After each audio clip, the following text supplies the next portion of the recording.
सुप्रभात एमपी, मैं हूं आपके साथ अवंतिका श्रीवास्तव। स्वागत है आपका इस बुलेटिन में। शुरुआत करेंगे रायसेन से मिल रही बड़ी खबर के साथ। रातापानी में बीजेपी की अहम बैठक आज होने जा रही है। सीएम शिवराज सिंह चौहान, प्रदेश अध्यक्ष वी डी शर्मा इस बैठक में शिरकत करेंगे। साथ ही बी संतोष, शिव प्रकाश डरिया, साथ ही मुरलीधर राव भी इस बैठक में शामिल रहने वाले हैं। ज्योतिरादित्य सिंधिया, नरेंद्र सिंह तोमर भी इस बैठक में मौजूद रहेंगे।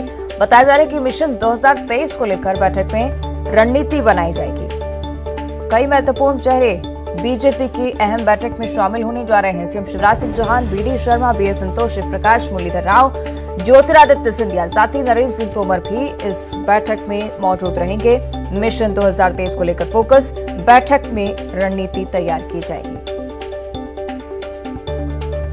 तो रायसेन के रातापानी में इस बैठक का आयोजन इस बार सीएम शिवराज सिंह चौहान खुद इसमें मौजूद रहेंगे। संगठन के लिहाज से कई महत्वपूर्ण चर्चाएं इस बैठक में हो सकती हैं।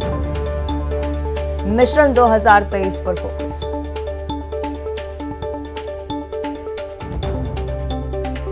तो सीएम शिवराज सिंह चौहान, प्रदेश अध्यक्ष वी डी शर्मा इस बैठक में शिरकत करेंगे। बी संतोष, शिव प्रकाश, मुरलीधर राव इस बैठक में शामिल होंगे। केंद्रीय मंत्री ज्योतिरादित्य सिंधिया, केंद्रीय मंत्री नरेंद्र सिंह तोमर इस बैठक में शामिल हो रहे हैं।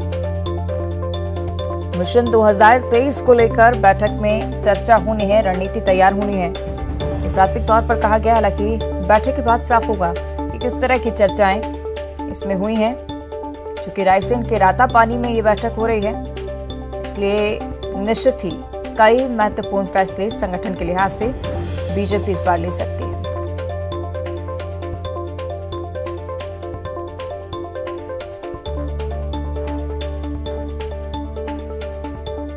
आपको बता दें कि कल 46 नगरीय निकाय के भी नतीजे आए, उस पर भी निश्चित ही फोकस होगा, उस पर भी चर्चा हो सकती है। साथ ही 2023 में क्या भूमिका पार्टी की रहेगी, किस तरह से कार्यकर्ताओं को काम करना है, किस रणनीति के तहत आगे बढ़ना है, इसको लेकर महत्वपूर्ण चर्चा इस खास बैठक में।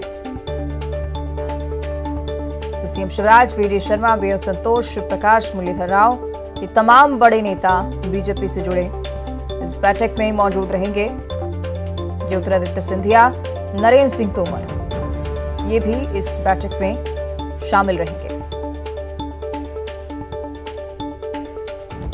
तो संगठन के लिहाज से जब भी बीजेपी में बैठक होती है तो कोई ना कोई खास रणनीति आने वाले समय के लिए देखने को मिलती है। एक बार फिर से अहम बैठक बुलाई गई है बीजेपी की तरफ से। संगठन की मजबूती पर भी चर्चा और आगे की रणनीति पर फोकस।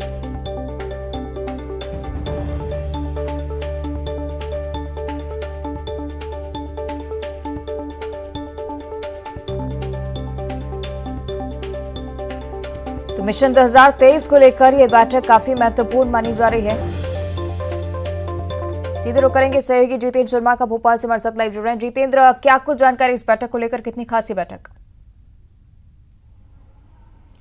देखिए, अगर बात करें तो बीजेपी की महाबैठक आज आयोजित होने जा रही है। भोपाल के जो तमाम बड़े नेता हैं और साथ ही केंद्रीय जो मंत्री हैं वो भी इस पूरी बैठक में शामिल होंगे। और ये रातापानी में पूरी बैठक आयोजित की जा रही है। तो जंगल में मंथन होगा, वह कह सकते हैं कि रातापानी में बैठक के लिए तमाम बड़े नेता शामिल हो चुके हैं। अगर राजधानी भोपाल की बात करें तो यहाँ से तमाम मंत्री विधायक इसमें शामिल होंगे। और उसके अलावा केंद्र से भी जो है केंद्रीय मंत्री ज्योतिरादित्य सिंधिया, नरेंद्र सिंह तोमर सहित और राष्ट्रीय महामंत्री बी संतोष इस बैठक को संबोधित करेंगे। इसमें तमाम बड़े नेता शामिल होंगे। मुख्यमंत्री शिवराज सिंह चौहान भी बैठक में शामिल होंगे। तो कह सकते हैं कि इस पूरी बैठक में मंथन किया जाएगा कि आने वाले समय में, क्योंकि अब चुनावी मोड में पार्टी आ चुकी है और साथ ही प्रधानमंत्री नरेंद्र मोदी का दौरा भी होना है, इन सारी चीजों को लेकर रणनीति बनेगी। कार्यकर्ताओं को दिशा निर्देश दिए जाएंगे कि साथ में मैदान में किस तरह से उन्हें उतरना है और साथ ही ट्राइबल क्षेत्र में किस तरह से पार्टी को मजबूत बनाना है और ज्यादा लोगों तक फोकस हो, जमीनी स्तर तक काम हो, इन सारी चीजों को लेकर योजना बनेगी।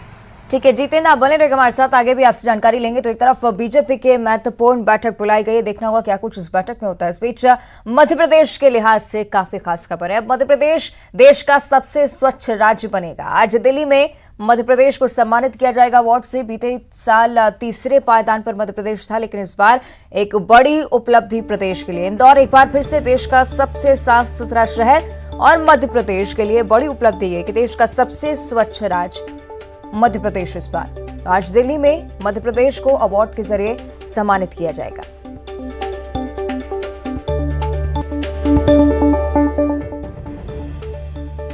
चलिए इस पर भी और ज्यादा चर्चा करेंगे। सहयोगी जितेंद्र लगातार हमारे साथ लाइव जुड़े हुए हैं। जितेंद्र, अगर इंदौर की बात की जाए तो लगातार गौरवान्वित महसूस करा रहा था मध्य प्रदेश को ये शहर, और अब राज्य खुद सबसे साफ सुथरा शहर और साथ ही सबसे साफ सुथरा राज्य देश में मध्य प्रदेश।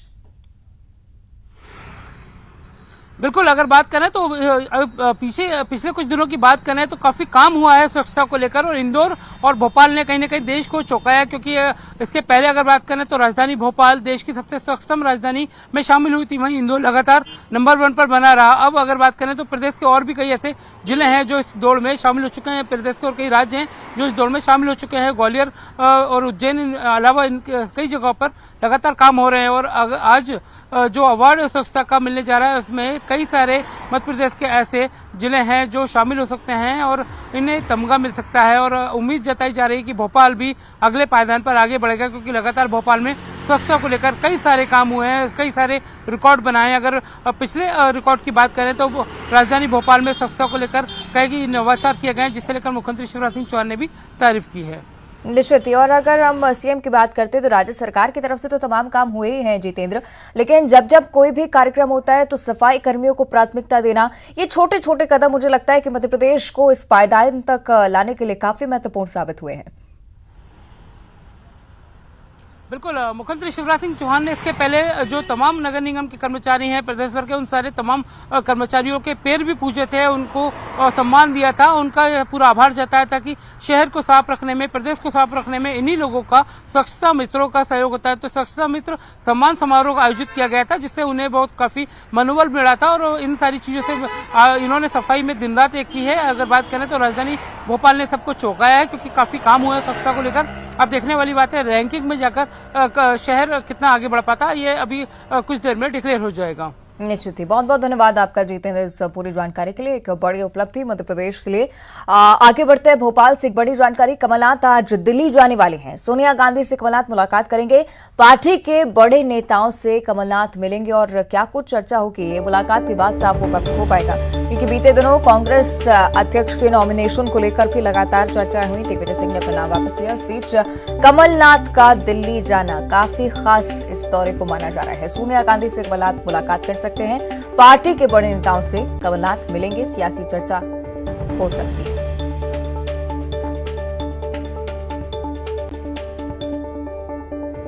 तो कमलनाथ का दिल्ली दौरा, आज सोनिया गांधी से कमलनाथ की मुलाकात होना, साथ ही पार्टी के बड़े नेताओं से भी कमलनाथ चर्चा करेंगे।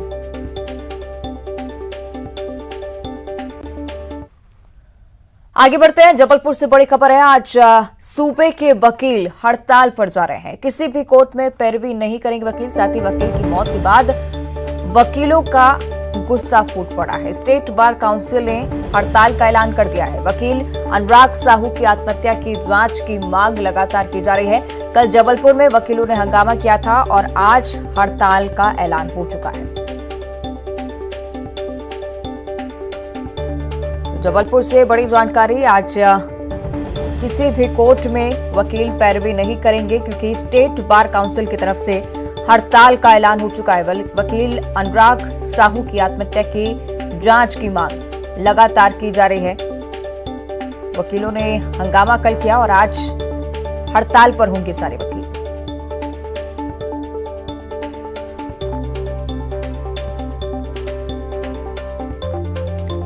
हड़ताल की घोषणा स्टेट बार काउंसिल की तरफ से।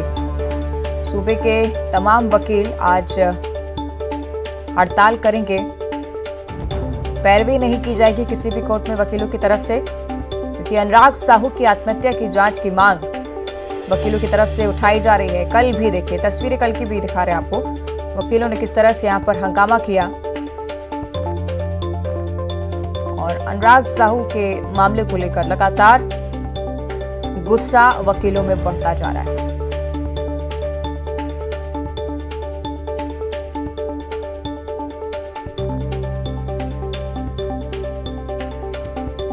आज काफी महत्वपूर्ण जानकारी कि स्टेट बार काउंसिल ने हड़ताल की घोषणा कर दी है।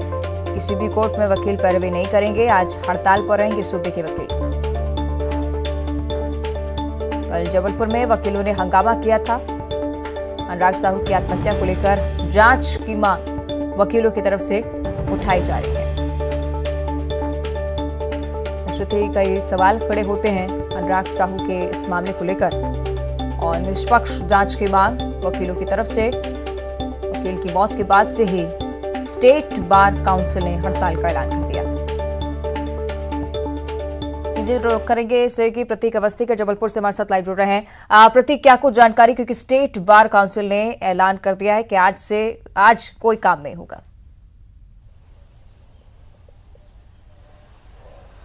देखिए अवंतिका, कल हमने देखा था किस प्रकार से पूरा हंगामा जो था वो हाईकोर्ट परिसर में मचा था, जहां जजेस के कोर्ट के बाहर अधिवक्ता अनुराग साहू का शव रखकर प्रदर्शन किया जा रहा था। पूर्ण रूप से एक मामले में जिरह के बाद अनुराग साहू दरअसल अपने घर चले गए थे, उन्होंने आत्महत्या कर ली थी। तमाम जो आरोप हैं वो यहाँ पर लग रहे हैं। हैरत की बात यह है कि आगजनी की घटना के बावजूद कोई FIR फिलहाल इस पूरे मसले पर दर्ज नहीं की गई है। जो भी हो, कल स्टेट बार काउंसिल ने अधिवक्ता अनुराग साहू की आत्महत्या के बाद आज न्यायालयीन कार्य से दूर रहने और हड़ताल का जिक्र जो है वो किया था, ऐलान किया था। और इस लिहाज से आज पूरे मध्य प्रदेश भर में किसी भी अदालत में अधिवक्ता पैरवी करने नहीं जाएंगे, जैसी घोषणा कल की गई है। पूरे मामले में आखिर कौन कौन दोषी हैं, आखिर ऐसी कौन सी टिप्पणी जो है उस बहस के दौरान किस अधिवक्ता ने कर दी थी जिस वजह से ये पूरा घटनाक्रम हुआ, आखिर न्यायाधीश पर भी जो तमाम बातें अधिवक्ता कर रहे हैं, क्या कुछ तथ्य है, क्योंकि अभी तक उस पूरे मामले की स्पष्ट शिकायत सामने नहीं आ पाई है। चूंकि हाईकोर्ट जज का इन्वॉल्वमेंट यहाँ पर अधिवक्ताओं के मुताबिक यहाँ सामने आ रहा है, ऐसे में वाकई एक बहुत हाई लेवल ये मामला समझ में आता है।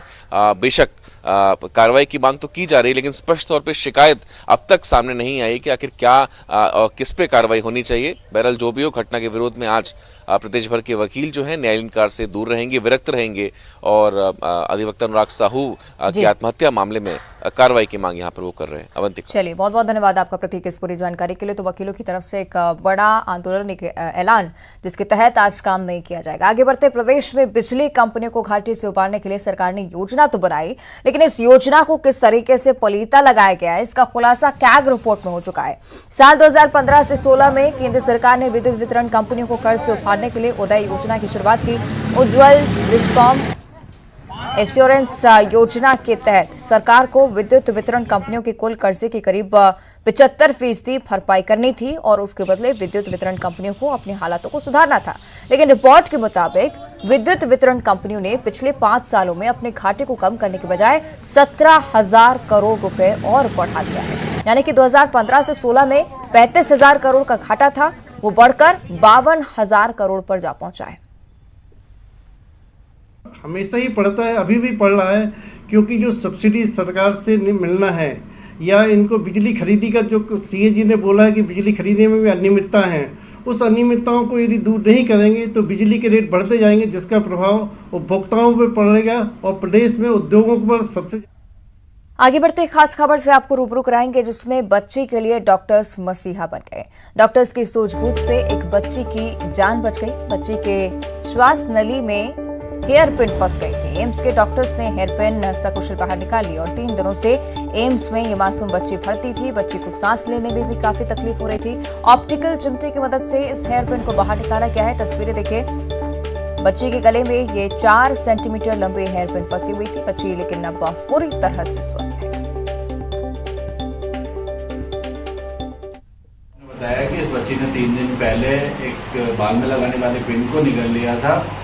खंडवा में एक्सरे करने पर डॉक्टर ने पाया कि ये जो पिन है, उनको अंदेशा हुआ कि ये जो पिन है वो दाएं फेफड़े में जाने वाली सांस नली के अंदर है और इसलिए इस बच्चे को वहाँ से एम्स भोपाल रेफर कर दिया गया।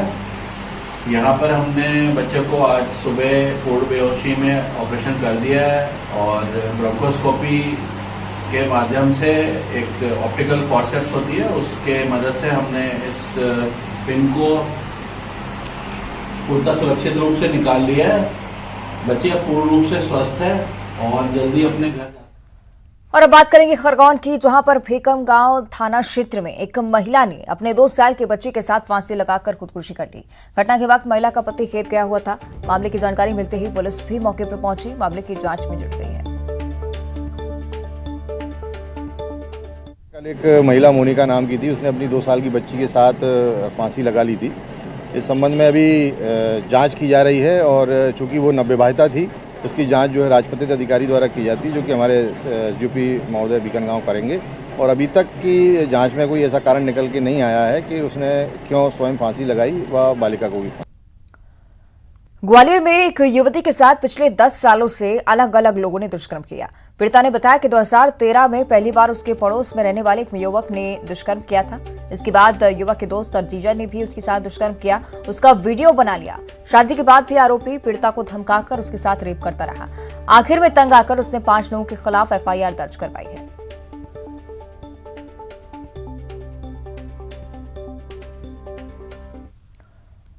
अगली खबर भी ग्वालियर से ही, जहां बड़े शातिराना तरीके से लूट की वारदात को अंजाम देने का मामला सामने आया है। बताया जा रहा है कि 2 बदमाशों ने पहले एक टैक्सी को हायर किया, फिर कट्टे की नोक पर कार, नकदी और मोबाइल लूटकर फरार हो गए। इस दौरान ड्राइवर के साथ हाथ पैर भी बांधकर उसे जंगल में छोड़ दिया गया, जिसके बाद किसी तरह से पीड़ित ड्राइवर पुलिस के पास पहुंचने में सफल रहा और पुलिस पीड़ित की शिकायत पर मामला दर्ज कर चुकी है, जांच में जुटी हुई है। और दारा खरगोन के चांदनी चौक इलाके में गैस सिलेंडर के रेगुलेटर में लीकेज होने से गैस टंकी में आग लग गई। आग लगने के बाद घर में अफरा तफरी मच गई। तस्वीरें आपकी टीवी स्क्रीन पर।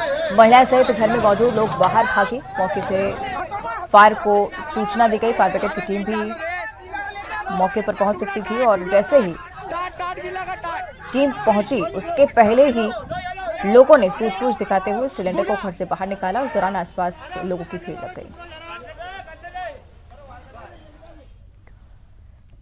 और मंदसौर में एक और मुस्लिम युवक ने धर्म परिवर्तन कर सनातन धर्म को अपना लिया है। मोहम्मद निसार नाम के युवक ने 8 साल पहले एक हिंदू लड़की से मुस्लिम धर्म के अनुसार शादी की थी, लेकिन अब सनातन धर्म अपनाकर वैदिक तरीके से फिर से शादी की है और अब युवक ने अपना नाम बदलकर सोनू सिंह राजपूत रख लिया है।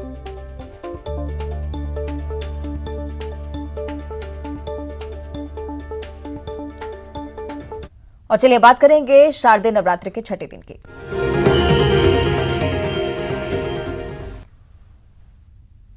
तो नवरात्रि के छठे दिन आज मां कात्यायनी की पूजा की जा रही है। माता कात्यायनी को भगवान ब्रह्मा के मानस सुपुत्री के रूप में माना जाता है। उनको लाल रंग काफी प्रिय है, सर्वाधिक पसंद है। मान्यता के अनुसार महर्षि कात्यायन की तपस्या के बाद माता कात्यायनी उनको पुत्री स्वरूप में प्राप्त हुई थी।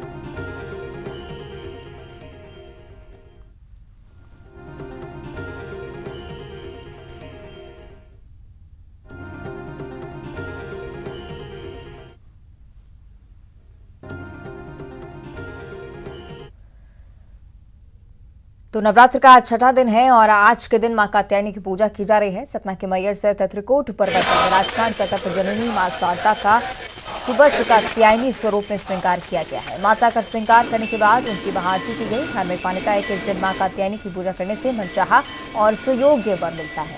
मां कात्यायनी की आराधना करने से सभी मनोकामनाएं पूरी होती हैं, सभी कष्टों का नाश होता है। मां की महाआरती के बाद मंदिर में दर्शन के लिए भक्तों की भीड़ उमड़ पड़ी।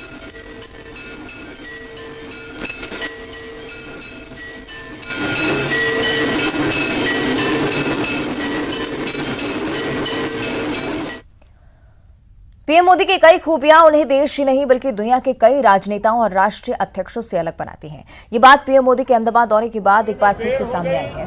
नवरात्रि चल रही है, पूरा देश जानता है कि पीएम मोदी इस दौरान व्रत रखते हैं, लेकिन व्रत के बावजूद बिना थके बिना रुके पूरे दिन और रात 7 से ज्यादा अलग अलग कार्यक्रमों में वो व्यस्त रहे। वंदे भारत एक्सप्रेस को हरी झंडी दिखाई, अहमदाबाद मेट्रो का उद्घाटन करने के बाद उसमें सफर किया, अहमदाबाद में जनसभा को संबोधित किया, अंबाजी में रोड शो किया, अंबाजी मंदिर में पूजा अर्चना की, गब्बर तीर्थ में आरती की और आखिरी कार्यक्रम में वादे के मुताबिक आबू रोड पहुंचे। पीएम को सुनने के लिए अपार जनसमूह भी वहां पर मौजूद था, लेकिन नियमों का पालन करते हुए पीएम ने बिना माइक के ही लोगों को संबोधित किया और लोगों से देरी से पहुंचने के लिए क्षमा मांगते हुए अगली बार आने के वादे के साथ मंच से वो विदा हुए। कहा कि अगली बार जरूर आऊंगा और आपका प्यार ब्याज के साथ चुकता करूंगा। नवरात्रि में यह अवसर लोगों को नहीं दिया गया है। अब मुझे पहुंचने में देर हो गई, अब 10 बज गए हैं, तो मेरी आत्मा कहती है कि मुझे कानून नियम का पालन करना चाहिए और इसलिए मैं आप सबकी क्षमा मांगता हूं, लेकिन मैं आपको विश्वास दिलाता हूं कि मैं दोबारा यहां फिर से आऊंगा और आपका ये जो प्यार है इसे मैं ब्याज समेत चुकता करूंगा।